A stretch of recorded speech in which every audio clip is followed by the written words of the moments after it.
Hello friends, welcome back to my channel. Friends, आज की इस वीडियो में हम पढ़ने वाले हैं कोण यानी कि एंगल्स। अगर बात करें कोण तो यह ज्यामिति का एक महत्वपूर्ण टॉपिक है और आज की इस वीडियो में हम 15 प्रकार के कोण पढ़ने वाले हैं। इन 15 प्रकार के कोण की परिभाषा और इसके साथ साथ इनको हम चित्र की सहायता से पढ़ेंगे।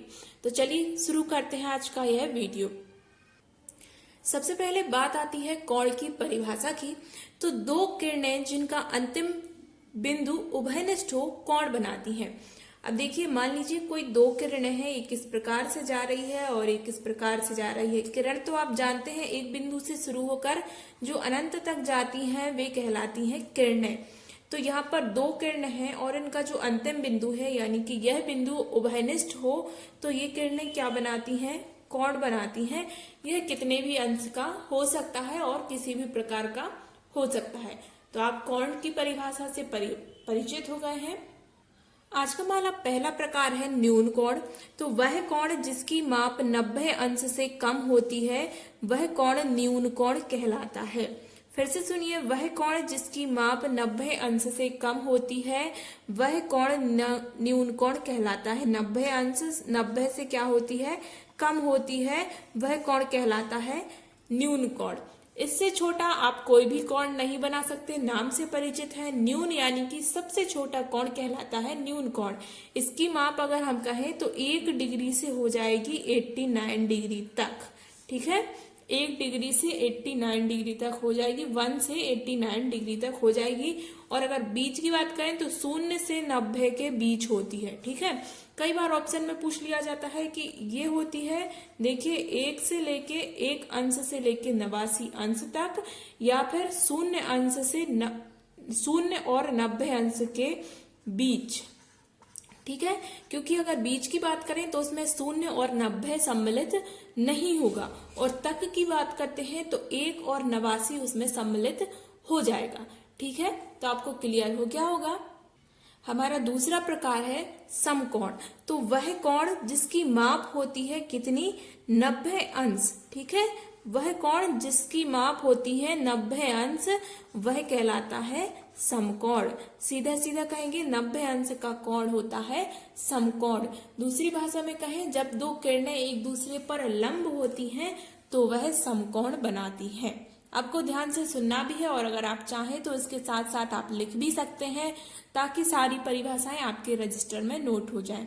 ठीक है, तो न्यून कोण जैसे कि मैंने आपको पहले भी बता दिया कि वह कोण जो 1 अंश या फिर 89 अंश तक होता है वह कहलाता है न्यून कोण, या फिर वह कोण जो 90 अंश से कम होता है न्यून कोण कहलाता है, या फिर वह कोण जिसकी माप 0 से 90 के बीच होती है वह न्यून कोण कहलाता है। फिर आती है समकोण की बात। तो ऐसा कोण जिसकी माप होती है 90 डिग्री वह कहलाता है समकोण। देखिए, आपको न्यून कोण देखने में समझ में आएगा, ये दोनों आपस में थोड़ी झुकी हुई होती है और समकोण में एकदम लंबवत होती है, एक दूसरे से दूर सी भागनी। ठीक है, एक दूसरे पर लंब होती है, खड़ी हुई किरणें होती हैं। इसके बाद अगले प्रकार की बात करें तो अगला प्रकार हमारा आ जाता है अधिक कोण। अगला प्रकार हमारा आ जाता है अधिक कोण। तो अधिक कोण वह कोण जिसकी माप 90 अंश से अधिक होती है। वह कोण जिसकी माप 90 अंश से अधिक होती है वह कोण कहलाता है अधिक कोण।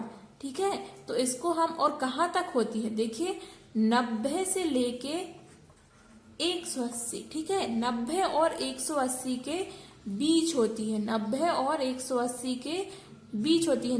देखो, जब भी बात होती है के बीच की तो उसमें जो संख्याएं दी गई हैं वह सम्मिलित नहीं होती, क्योंकि अगर हम इसमें अधिक कोण में 90 तो कितना हो जाता है? 90 अंश यानी कि समकोण। ठीक है, तो 90 से ज्यादा तो कितना हो गया? 91, 92 और कहाँ तक? 180 तक।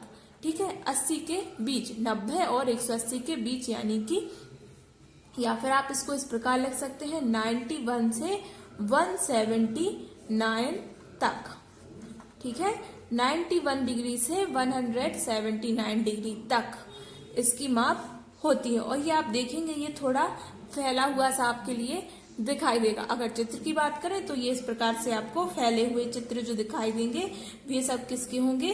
अधिक कोण के होंगे, इस प्रकार से। ठीक है, जो भी आपको फैले हुए चित्र दिखते हैं ये किसके हैं, अधिक कोण के चित्र हो जाएंगे। ठीक है, एकदम अगर सीधी रेखा होती है तो ये हो जाता है 180 का, तो ये इसमें सम्मिलित नहीं होगा। जो आपको थोड़ी फैले से दिख रहे हैं वो हो जाते हैं अधिक कोण के। ठीक है, आपको समझ में आ गया होगा।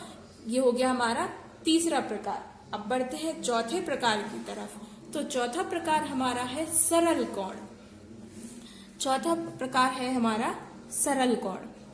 अब देखिए, सरल यानी कि क्या है, नाम से ही स्पष्ट हो रहा है। और सरल कोण को ही हम क्या बोलते हैं, सरल कोण को ही हम बोलते हैं ऋजु कोण। क्या बोलते हैं, सरल कोण को ही ऋजु कोण।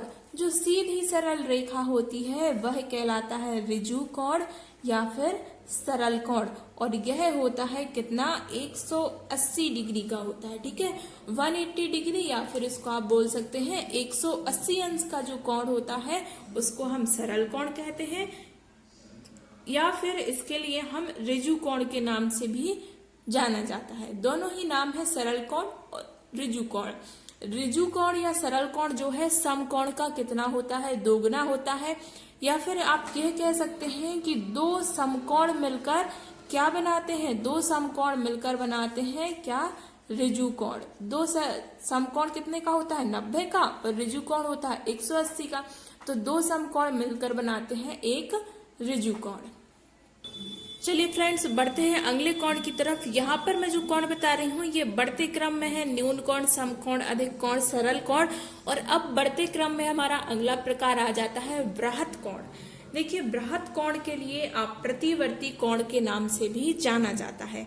जिस प्रकार सरल कोण को ऋजु कोण के नाम से जाना जाता है, उसी प्रकार बृहत कोण को प्रतिवर्ती कोण के नाम से भी जाना जाता है। अब यह कोण जो होता है वह 180 से अधिक होता है, अर्थात आपको यह बाहर की तरफ दिखाई देगा।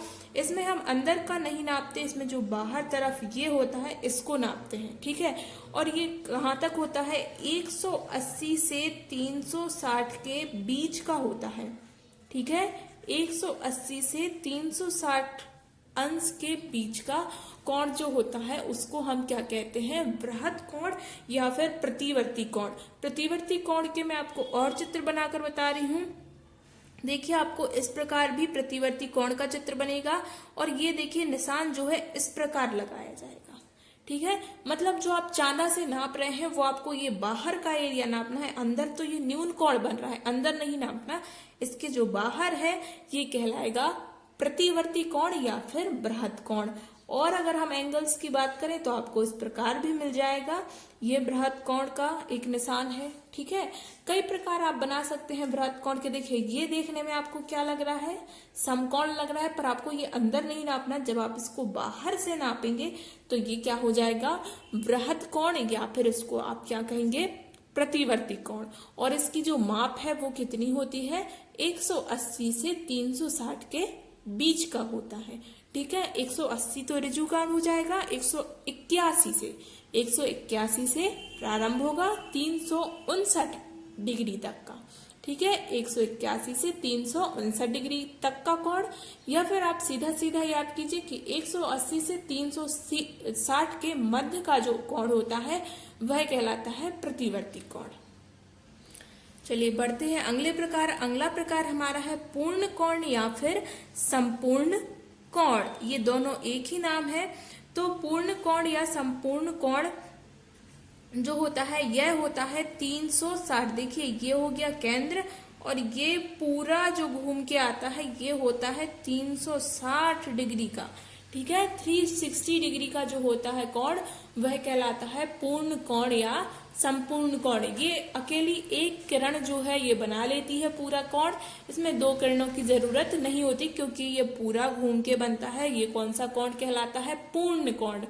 अगर आपने चांदा देखा होगा जिससे हम कोण बनाते हैं, तो उसको अगर आप पूरा गोल घुमा दें तो वो कुल कितना बनाएगी, 360 अंश। 180 का होता है तो उसको हम दो बार नापेंगे तो वो हो जाएगा 360 अंश का। या फिर आप बात करें वृत्त की, तो पूरा जो वृत्त होता है वो होता है 360 अंश का। तो वो पूरा जो कोण है वो बना लिया जाता है 360 अंश का। अब देखिए, इसका इस्तेमाल कहाँ हो जाता है। अगर आपको कोई सवाल दिया गया और आपसे कहा गया कि कोई व्यक्ति है जो पूर्व दिशा में मुंह किए हुए है और वह अपने स्थान से 360 डिग्री घूम जाता है, या फिर आपसे कहें कि वह पूर्ण कोण घूम जाता है, तो अब उसका मुख किस दिशा में है। तो आपको पता है कि पूर्ण कोण घूम रहा है, मतलब 360 डिग्री घूम रहा है। जहां पहले मुंह था अब भी वही मुंह किए हुए है। ठीक है, चलिए बढ़ते हैं। अगले प्रकार है हमारा पूरक कोण। अब देखिए, पूरक कोण सिर्फ एक कोण को हम नहीं बोलते हैं। पूरक कोण वह कोण होते हैं जब दो कोणों का योग, मान लीजिए कोई दो कोण है और इन दोनों कोणों का योग कितना हो रहा है, 90 अंश हो रहा है या 90 डिग्री हो रहा है, तो ये दोनों कोण कहलाते हैं पूरक कोण। मान लीजिए कि कोई कोण है जो है कितने अंश का, 70 डिग्री, यानी 70 डिग्री का कोई कोण है, ये है कोण ए। और जो कोण बी है, तो ये कोण बी कितने डिग्री का है, ये कोण बी जो है ये 20 डिग्री का है। ओके, तो अब ये दोनों मिलकर क्या कितना बनाएंगे, ये दोनों मिलके बनाएंगे 90 डिग्री का कोण। ठीक है, ये दोनों मिल जाएंगे। जब कोण ए मिल जाएगा और कोण बी मिल जाएगा, तो ये कितना कोण बनाएंगे, ये बनाएंगे 90 डिग्री का कोण। ठीक है, तो इस प्रकार के कोण क्या कहलाते हैं, पूरक कोण। आपसे अगर मैं कहूं कि 60 डिग्री का जो है या 60 अंश का जो है पूरक कोण क्या होगा, तो आप हमें कमेंट करके बताइए कि 60 अंश का पूरक कोण क्या होगा। एक बार फिर से बता देती हूँ, पूरक कोण ऐसे दो कोण होते हैं जिनका योग 90 अंश होता है। यदि एक 70 अंश का है तो दूसरा कितने का हो गया, 20 अंश का, क्योंकि 70 और 20 कितना होता है, 90 होता है। तो जब ये दोनों कोण मिल जाएंगे तो ये कितना बनाएंगे, 90 अंश का कोण बनाएंगे। तो ये आपस में एक दूसरे के कैसे हो गए, पूरक, यानी कि एक दूसरे को पूर्ण करने वाले। अब देखिए, अगला प्रकार है संपूरक कोण का।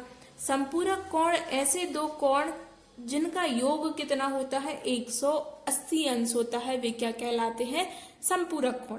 अब मान लीजिए कोई ए कोण है जिसकी माप कितनी हो रही है, 100 डिग्री हो रही है। ठीक है, और कोण बी है, इसकी माप कितनी हो रही है, 80 डिग्री हो रही है। तो हम जब इन दोनों कोणों को मिलाएंगे तो ये कितना बनाएंगे, 180 डिग्री का जो है कोण बनाएंगे या एंगल बनाएंगे। ठीक है, इन दोनों को मिलाएंगे, ये हो गया बी, ये हो गया ए, तो ये दोनों कितना बना रहे हैं, 180। तो ये क्या हो गया, संपूरक कोण। तो परिभाषा हो जाएगी संपूरक कोण की, यदि दो कोणों का योग 180 अंश हो तो उन दोनों कोणों को एक दूसरे का संपूरक कोण कहते हैं। या फिर ऐसे दो कोण जिनका योग 180 हो, एक दूसरे के संपूरक कहलाते हैं। अगला प्रकार है आसन्न कोण। इसके पहले फ्रेंड्स, यदि आप हमारे चैनल पर पहली बार आए हैं और आपको हमारा वीडियो अच्छा लग रहा है तो चैनल को सब्सक्राइब कीजिए, इस वीडियो को लाइक कीजिए और हमें कमेंट करके बताइए कि आप नेक्स्ट वीडियो किस टॉपिक पर चाहते हैं। फ्रेंड्स देखिए, अगला प्रकार है आसन्न कोण। तो सबसे पहले मैं आपको इसका डायग्राम बना के बता देती हूँ। इस प्रकार के जो कोण होते हैं ये कहलाते हैं आसन्न कोण। अब सुनिए, इसकी परिभाषा होती है कि यदि कोण एक ही बिंदु से बन रही है, देखिए ओ बिंदु पर ये दोनों कोण बन रहे हैं, एक यह कोण बन रहा है और एक यह कोण बन रहा है। मान लीजिए हम इसको नाम दे देते हैं ए और इसको दे दिया हमने नाम बी। यदि दो कोण एक ही बिंदु से बन रही है, इस ओ बिंदु पर बन रहा है ना, कोण ए भी बन रहा है और कोण बी भी बन रहा है। ठीक है, यदि दो कोण एक ही बिंदु से बन रही हैं और किरणें जो है, दो किरणें ये अलग निकल रही हैं और एक किरण जो है उभयनिष्ठ है, तो वे कोण आसन्न कोण कहलाते हैं। एक उभयनिष्ठ किरण से एक ही बिंदु पर बनने वाले कोण आसन्न कोण कहलाते हैं। या फिर इसको कह सकते हैं, यदि कोण एक ही बिंदु से बन रही किरणों से बने और एक किरण उभयनिष्ठ हो तो ऐसे कोण आसन्न कोण कहलाते हैं। देखिए, पूरक कोण और संपूरक कोण इसके अंतर्गत आ जाएंगे क्योंकि उनमें एक किरण उभयनिष्ठ हो जाती है। अगर हम उनको मिलाते हैं तब, ठीक है, मिलने के बाद वे इसके अंतर्गत आ जाएंगे। आसन्न कोण में कोई यह कंडीशन नहीं होती कि इन दोनों का योग कितना होना चाहिए या कितने एंगल के यह होने चाहिए। जरूरी यह होता है कि इसमें यह बिंदु उभयनिष्ठ हो जिस पर ये कोण बना रहे हैं और यह वाली जो एक किरण है, मध्य की किरण उभयनिष्ठ होनी चाहिए। यह आसन्न कोण की कंडीशन होती है। अगला हमारा प्रकार है शीर्षाभिमुख कोण। तो देखिए शीर्षाभिमुख कोण की परिभाषा सुनिए। जब दो रेखाएं एक ही बिंदु पर काटती हैं तो इस प्रकार बनने वाले कोण शीर्षाभिमुख कोण कहलाते हैं। अब देखिए ये दोनों रेखाएं जा रही हैं, इस बिंदु पर काट रही हैं, यहाँ कोण बनेगा और एक यहाँ पे कोण बनेगा, ये ए कोण हो जाएगा, ये ए डैश कोण हो जाएगा। ठीक है, तो ये क्या होंगे, एक दूसरे के शीर्षाभिमुख कोण कहलाएंगे। इसी प्रकार यहाँ पर कोई बी कोण बन रहा है और ये बी डैश कोण बन रहा है, तो ये एक दूसरे के कैसे हो जाएंगे, शीर्षाभिमुख कोण हो जाएंगे। यहाँ पर जब दो रेखाएं एक दूसरे को एक बिंदु पर प्रतिच्छेद करती है तो इस प्रकार बनने वाले कोण शीर्षाभिमुख कोण कहलाते हैं। अगर इनमें हम किरण की बात करें तो इसमें कोई भी किरण उभयनिष्ठ नहीं होती, क्योंकि जो ए कोण है वो देखिए ऊपर की इन दो किरणों से बन रहा है, ठीक है, और ए डैश कोण है वो नीचे की इन दो किरणों से बन रहा है। ठीक है, क्योंकि किरण अगर बात करें तो इस बिंदु से प्रारंभ हो जाएगी, ठीक है, पर इसमें दो रेखाएं होती हैं शीर्षाभिमुख कोण में जो एक दूसरे को प्रतिच्छेद कर रही होती हैं और इस प्रकार बने कोण शीर्षाभिमुख कोण कहलाते हैं। और शीर्षाभिमुख कोण सदैव कैसे होते हैं, बराबर होते हैं, यानी कि जो बी कोण है वो बी डैश कोण के बराबर होगा और जो ए कोण है वो ए डैश कोण के बराबर होगा। अगला हमारा प्रकार है संगत कोण। अब देखिए संगत कोण में तो तीन तीन रेखाएं हो जाती हैं। यदि दो समांतर रेखाओं को कोई त्रियक छेदी रेखा काट रही है, दो समांतर रेखाओं को कोई त्रियक छेदी रेखा प्रतिच्छेद कर रही है, तो इस प्रकार एक ही दिशा में बने कोण संगत कोण कहलाते हैं। मान लीजिए यहाँ पर कोई कोण ए बन रहा है तो यहाँ पर ए डैश कोण बनेगा, तो ये एक दूसरे के कैसे कोण कहलाएंगे, संगत कोण कहलाएंगे, क्योंकि इनकी संगति कैसी है, एक समान है। अब देखिए यह जो ए कोण है वह रेखा के ऊपर बना हुआ है, इसी प्रकार ए डैश कोण भी रेखा के ऊपर बना हुआ है और इसमें यह तिरछी रेखा उभयनिष्ठ है, तो इनकी संगति एक समान है, तो यह कैसे कोण है, संगत कोण है। और भी कोण हो जाएंगे। मान लीजिए यहाँ पर बी कोण बन रहा है तो बी कोण का संगत कोण कौन सा हो जाएगा, बी डैश, ये नीचे वाला कोण हो जाएगा। इसी प्रकार अगर यहाँ पर सी कोण बन रहा है तो ये सी डैश कोण इसका संगत कोण हो जाएगा। बचा हुआ इसको और गिन लो डी कोण, तो ये डी डैश कोण इसका संगत कोण हो जाएगा। ठीक है ना, ए का संगत ए डैश, बी का संगत बी डैश, इसी प्रकार। ठीक है, एक बार फिर से परिभाषा सुन लीजिए।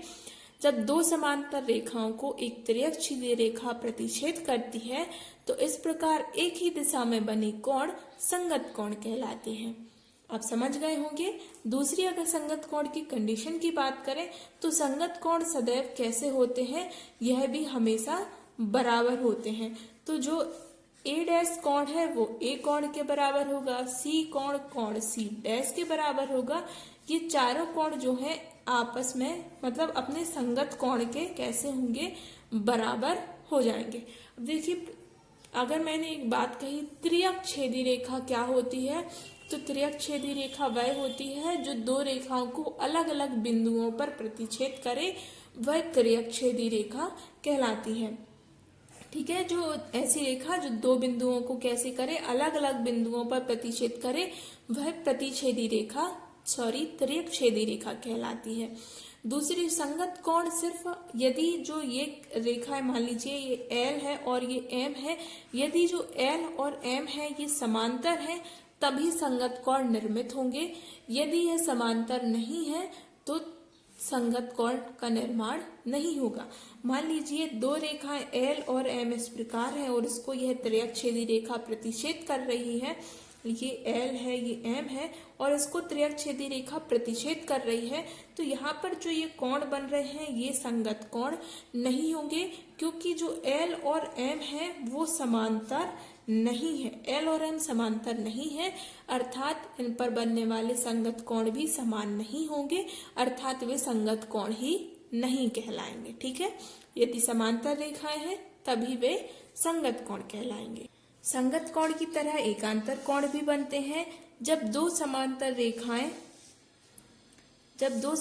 रेखाओं को एक त्रियक छेदी रेखा प्रतिच्छेद करती है, जब दो समांतर रेखाओं को एक तिर्यक छेदी रेखा प्रतिच्छेद करती है तो एक अंतर से बनने वाले कोण, ठीक है, एकांतर कोण कहलाते हैं। मान लीजिए यह L है, यह M है, तो इनका समांतर होना अनिवार्य है। मैं पहले ही कंडीशन लिख दूं, क्योंकि अगर यह समांतर नहीं है तो क्या हो जाएगा, त्रिअक्षेदी, फिर ये एकांतर और संगत की परिभाषा यहाँ पर नहीं लागू होगी। एकांतर कोण के भी आपको 4 जोड़े मिल जाएंगे। अब देखिए जो यहाँ पर कोण बन रहा है, ठीक है, ये कोण A है, तो इसका एकांतर कौन सा हो जाएगा। अब इससे जो उलट होगा, देखिए ये ऊपर बन रहा है, इसको अगर हम इस प्रकार बांट दें 2 भागों में, ठीक है ना, तो इसका जो दर्पण कहलाएगा वही बनेगा इसका एकांतर। एक का अंतर मतलब कि इस तरफ वाला और नीचे बनना चाहिए, ठीक है, तो ये हो गया एकांतर, ये A डैश हो गया इसका एकांतर। आप समझ पा रहे हैं इसको। ये अगर इनको हम पास में ले जाएं तो एक दूसरे से जो शीर्षाभिमुख टाइप से बन जाएंगे, ठीक है। अगर L और M को हम एक दूसरे के ऊपर रख दें तो ये क्या हो जाएंगे, एक दूसरे के शीर्षाभिमुख हो जाएंगे। यही कहलाते हैं एकांतर कोण। इसमें हम 4 जोड़े बनाएंगे एकांतर कोण के। अगर हम यहाँ पर कोण B की बात करें तो देखिए जो बाह्य कोण होता है उनका एकांतर बाह्य तरफ बनता है, और जो आंतरिक कोण होते हैं, आंतरिक यानी कि 1 2 3 4, ये है आंतरिक कोण, बाह्य कोण 1 2 3 4, ठीक है। दोनों रेखाओं पर जो बाहर तरफ बन रहे हैं वो बाहरी कोण, और जो दोनों रेखाओं के बीच में बन रहे हैं वो आंतरिक कोण। तो अगर आंतरिक कोण के आंतरिक कोण का एकांतर कोण अंदर होगा और बाह्य कोण का एकांतर बाहर होगा। जिस प्रकार A का बाह्य कोण A डैश आपको बाहर मिला, उसी प्रकार B है अंतः कोण, तो B का अंतः कोण आपको कहाँ मिलेगा, अंदर मिलेगा। ये हो गया इसका एकांतर कोण। इसी प्रकार यह C है अंतः कोण, इसका एकांतर हो गया C डैश अंदर एकांतर कोण। ये हो गया D, और D का अंतः एकांतर बाह्य एकांतर हो गया D डैश। देखिए यहाँ पर जो बाहरी एकांतर होते हैं इनको हम कहते हैं बाह्य एकांतर कोण। तो A और D कहलाएंगे बाह्य एकांतर कोण, C और B कहलाएंगे अंतः एकांतर कोण, ठीक है।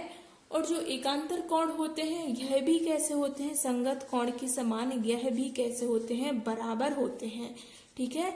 एकांतर कोण भी कैसे होते हैं, बराबर होते हैं, यह इनकी कंडीशन होती है। यह भी समांतर रेखाओं में ही लागू होते हैं। यदि रेखाएं समांतर नहीं है तो एकांतर कोण भी लागू नहीं होंगे। देखिए एक बार फिर से देख लीजिए, अगर A कोण यहाँ पर बन रहा है तो इसका एकांतर इस खड़ी हुई रेखा के दूसरी तरफ बनेगा, ठीक है, दूसरी तरफ यानी कि इस तरफ। और कहाँ बनेगा, ये रेखा के बाहर है तो इसका भी कहाँ बनेगा, बाहर बनेगा, ठीक है। फिर इसी प्रकार B जो है ये इस तरफ बन रहा है, यानी कि दाईं तरफ, तो इसका जो एकांतर है वो कहाँ बनेगा, बाईं तरफ, यानी कि इस तरफ। ये बन गया। B अंदर है तो B इसका एकांतर भी कहाँ होगा, अंदर की तरफ होगा। ये बात ध्यान में रखना है। इन रेखाओं में एक चीज और होती है इम्पोर्टेंट, कि जो अंतः कोण अगर हम बात करें, ये समान कोण है जैसे ये दोनों, तो इनका क्या होगा, कोणों का योग कितना होगा। जैसे कि हम बात करें B और C डैश की, तो ये कितने होंगे, 180 अंश के दोनों कोण हो जाएंगे। यानी कि जो अंतः दोनों ये कोण है ये कैसे हो जाएंगे, 180 अंश के। इसी प्रकार C और B डैश भी कैसे हो जाएंगे, 180 अंश के। A और D डैश जो ये कोण है ये कैसे होंगे, 180 अंश के।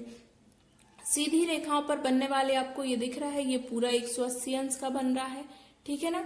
तो फ्रेंड्स अगर आपको हमारी ये वीडियो अच्छी लगी है तो इसे लाइक जरूर कीजिए और अपने दोस्तों के साथ शेयर करना मत भूलिएगा।